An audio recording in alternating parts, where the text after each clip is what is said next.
Okay, 7/11/2020, up the hill a little bit. I'm grateful to be here, but it is emotional. It's open because of a wedding. It's pretty emotional to be here. Because I have ancestors from Sweden, and a lot of people died getting here. Okay, a lot of moms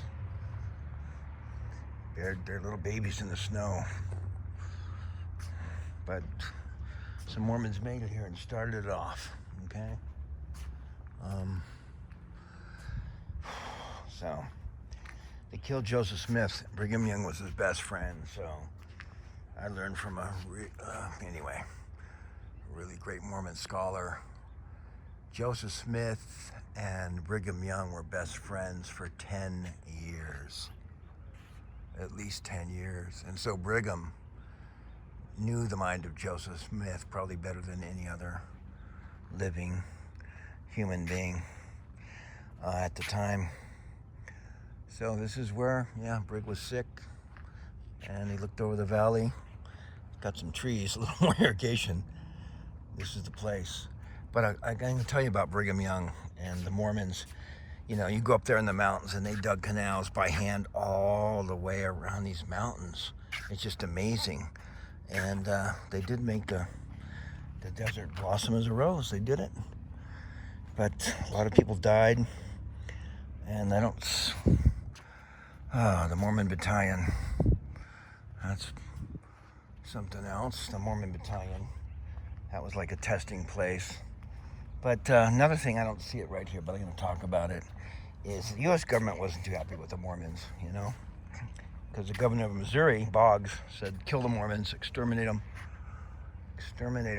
And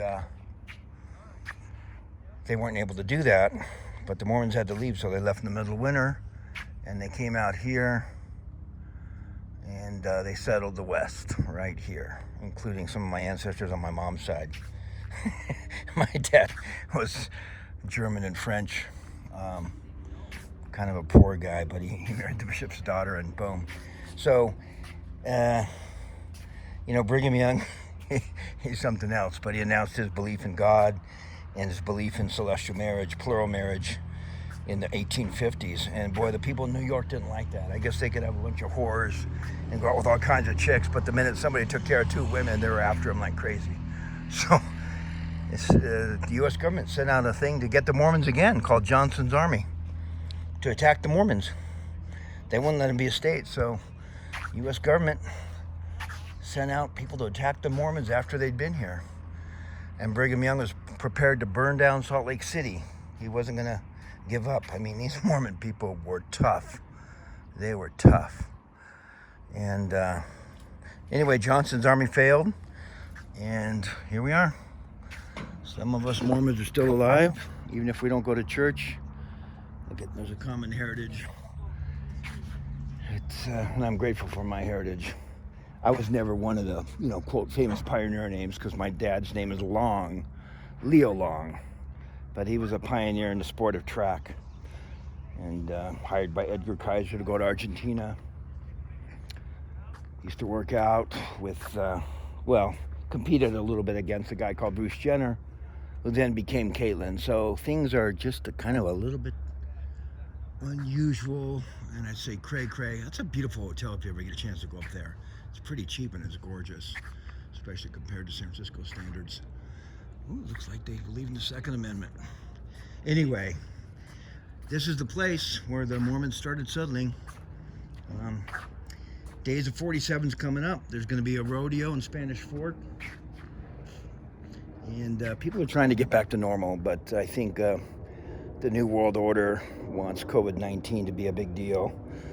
So I still don't know anybody that has it. And the recovery rate is massive. But we're in the last days, getting ready for the second coming. And I kind of felt prompted to come up here on this Saturday. I didn't know it'd be this peaceful. I thought it would be a little more bellicose. But I'm going to say this. I gotta say it, because I got people I really love in California. You're gonna have to leave California if you want to stay alive in the long run. Or I might even say short run in economic terms. I think that no matter all my imperfections, I think it's important to raise a voice of warning and say that, hey guys, you stay California or New York, the crows are toast. White Horse Prophecy is coming true. I posted a long time ago. Prophecies John Taylor and Wilford Woodruff that Salt Lake City would be classed among the wicked cities of the world. So one of the wickedest. I'm not getting into details there, but I believe Joseph Smith, Brigham Young, Jesus Christ, John the Revelator. I've also felt I should do something on Revelations, so I probably will. God bless America. God bless the USA. The storm is upon us, and I want to say one of my biggest inspirations of the last 2 or 3 years is 107. Impresionante ese tipo. Yo creo que es el hijo de JFK, y yo también creo que es vivo. Así es la vida, che. Así es la vida. Que te vaya bien, que Dios te bendiga, and God bless America.